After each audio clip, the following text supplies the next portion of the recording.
Hi friends, आज मैं बात करने वाला हूँ एनआईएस ऑन डिमांड के बारे में, जिसमें मैं ये बताने वाला हूँ कि ऑन डिमांड के थ्रू कौन कौन से सब्जेक्ट का पेपर आप दे सकते हैं, चाहे आप 10th में पढ़ रहे हैं या 12th में पढ़ रहे हैं। आपको पता होना चाहिए कि इसमें कुछ limited subject he on demand के थ्रू आप पेपर दे सकते हैं। उसके साथ ये भी बात करूँगा जो इसका रिज़ल्ट आता है उसका कैसे हम मार्कशीट प्राप्त करेंगे, यानी मार्कशीट जो है वो आपके घर पे आएगा या रीजनल सेंटर में, इसके बारे में बात करेंगे। इसके साथ ये भी बात करेंगे इसका फॉर्म कैसे फिल होता है, कब फिल होता है, इसका रिज़ल्ट कब आता है, और इसमें ये भी बात करूँगा कि इसमें जो एग्ज़ाम होता है कौन कौन सा लैंग्वेज में कंडक्ट कराया जाता है, जैसे कि हिंदी हो गया, इंग्लिश हो गया, इसके अलावा कौन कौन सा लैंग्वेज में कंडक्ट कराया जाता है।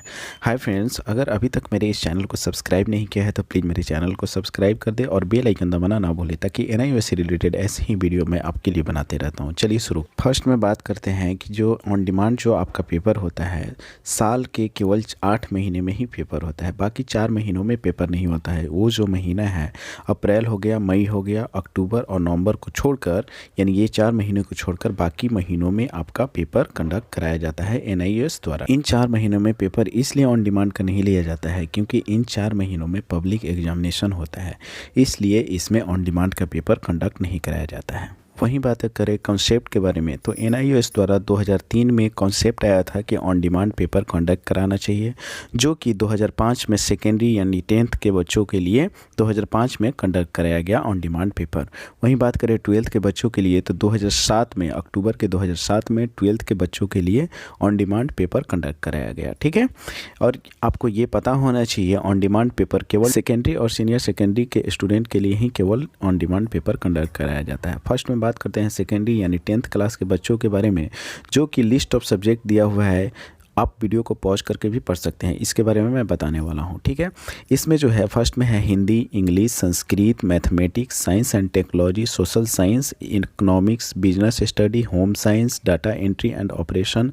उसके बाद psychology, Indian culture and heritage and painting. ठीक है, ये लिस्ट ऑफ सब्जेक्ट है 10th के बच्चों के लिए। अगर इस लिस्ट में आपका सब्जेक्ट आता है तो आप ऑन डिमांड का पेपर दे सकते हैं। अगर इसके अलावा अगर आपका कोई सब्जेक्ट है तो आप ऑन डिमांड का पेपर नहीं दे सकते हैं। ठीक है, इसके बाद बात करते हैं 12th के स्टूडेंट के लिए वो कौन कौन सब्जेक्ट का पेपर दे सकते हैं। चलिए मैं पढ़ के बताता हूँ। देखिए, इसमें दिया हुआ है Hindi, English, Sanskrit, mathematics, physics, chemistry, biology, history, geography, political science, उसके बाद economics, business study, accountancy, home science, उसके बाद psychology, sociology, painting, environmental science, data entry and operation and उसके बाद है इंट्रोडक्शन ऑफ लॉ। ठीक है, ये लिस्ट ऑफ सब्जेक्ट है जो कि है 12th के बच्चों के लिए। ठीक है, अगर इस लिस्ट में आपका सब्जेक्ट आता है तो आप ऑन डिमांड पेपर दे सकते हैं। अगर इस लिस्ट के बाहर आपका कोई सब्जेक्ट है तो आप ऑन डिमांड को अपीयर नहीं कर सकते हैं। ठीक है, अगर आगे बात करें तो इसमें एक और पॉइंट है कि इसमें कौन कौन से स्टूडेंट पेपर दे सकते हैं। तो आपको पता होना चाहिए जो एनआईएस ऑन डिमांड द्वारा जो पेपर कंडक्ट कराया जाता है, केवल 2 लैंग्वेज में ही पेपर कंडक्ट कराया जाता है, इंग्लिश और हिंदी मीडियम में। ठीक है, अगर इसके अलावा कोई जैसे कि बच्चा है बंगाली मीडियम में पढ़ाई किया हो शुरू से, या फिर मराठी मीडियम में पढ़ाई किया हो, या फिर अदर लैंग्वेज में यानी रीजनल मीडियम में, तो उन बच्चों के लिए यहाँ पे ऑन डिमांड पेपर नहीं किया जाएगा रीजनल लैंग्वेज में। केवल आपको हिंदी और इंग्लिश में ही लैंग्वेज में पेपर कंडक्ट कराया जाता है। तो इस बात को आपको ध्यान देना होगा प्रॉपर। ठीक है, अगर इसके अलावा कोई और लैंग्वेज में आपको पेपर कंडक्ट कराना होगा तो आपको पब्लिक एग्जामिनेशन में ही एडमिशन लेना होगा। ठीक है, वहाँ पर ऑप्शन है रीजनल मीडियम का। अगर आप पब्लिक एग्जामिनेशन में एडमिशन लेना चाह रहे हैं तो फिलहाल अक्टूबर-नवंबर 2022 का एडमिशन चालू है। आप जाकर खुद से भी एडमिशन ले सकते हैं। उसके लिए भी मैं वीडियो बना चुका हूं कि कैसे स्टेप वाइज एडमिशन लेंगे। आप जाकर खुद से एडमिशन ले सकते हैं। अगर आपको प्रॉब्लम होता है तो आप मुझसे कमेंट करके पूछ सकते हैं। आगे बात करें रिजल्ट्स के बारे में कि इसका रिजल्ट कब तक आता है, तो मैं आपको बता दूं कि इसका रिजल्ट, जैसे कि पेपर इस महीने आपका हुआ तो अगले महीने यानी हर एक महीने के लास्ट मंथ में ही पेपर एनआईएस के वेबसाइट पर इसका पेपर का रिजल्ट डिक्लेयर कर दिया जाता है। ठीक है, आगे बात करें मार्कशीट के बारे में कि मार्कशीट आपको कब तक मिलेगा, तो आपको पता होना चाहिए रिजल्ट्स डिक्लेयर होने के बाद आपका मार्कशीट प्रिंट होता है। ठीक है, एनआईएस हेडक्वार्टर में प्रिंट होने के बाद वो फर्स्ट ऑफ ऑल आपके रीजनल सेंटर में उसको डिस्पैच किया जाता है, यानी वहाँ पे भेजा जाता है। वहाँ पे भेजने के बाद आपका जो रीजनल सेंटर है, आपकी जो पर्सनल एड्रेस है, वहाँ पे उसको उस मार्कशीट को डिस्पैच करता है। इस प्रोसेस में आपको 1.5 से 2 महीने या उससे ज़्यादा भी लग सकता है, ठीक है।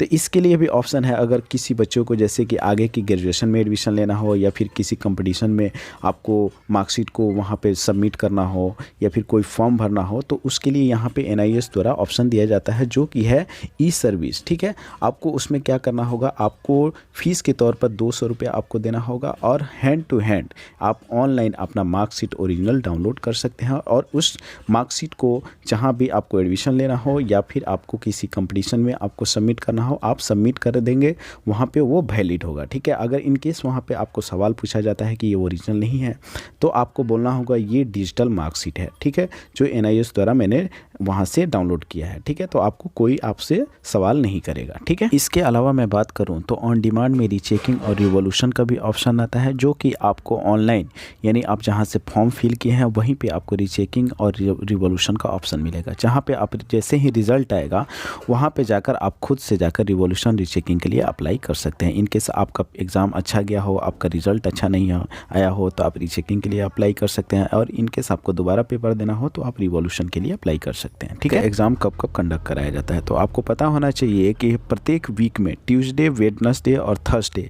आपके रीजनल सेंटर पे कराया जाता है। वहीं बात करें हेड क्वार्टर रीजनल सेंटर में, जहाँ पे आपको 4 दिन पेपर कंडक्ट कराया जाता है, जो कि है Tuesday, Wednesday, Thursday and Friday, जो कि 2 बजे से लेकर 5 बजे के बीच में आपको हेड क्वार्टर नोएडा में ही केवल आपको कराया जाता है। बाकी रीजनल सेंटर में केवल 3 दिन ही, हफ्ते के 3 दिन में ही आपको पेपर कंडक्ट कराया जाता है, ठीक है।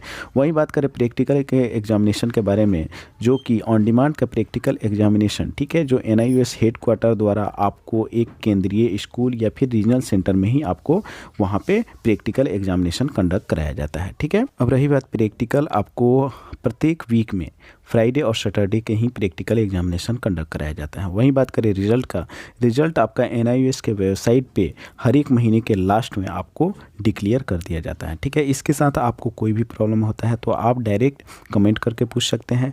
अगर इसके साथ अगर आपको लाइव चैट करना चाहते हैं तो आप फेसबुक या इंस्टाग्राम पे आप चैट करके मुझसे पूछ सकते हैं। ऐसे ही वीडियो देखने के लिए प्लीज़ मेरे चैनल को सब्सक्राइब करें और बेल आइकन दबाना ना भूलें। Okay, thank you.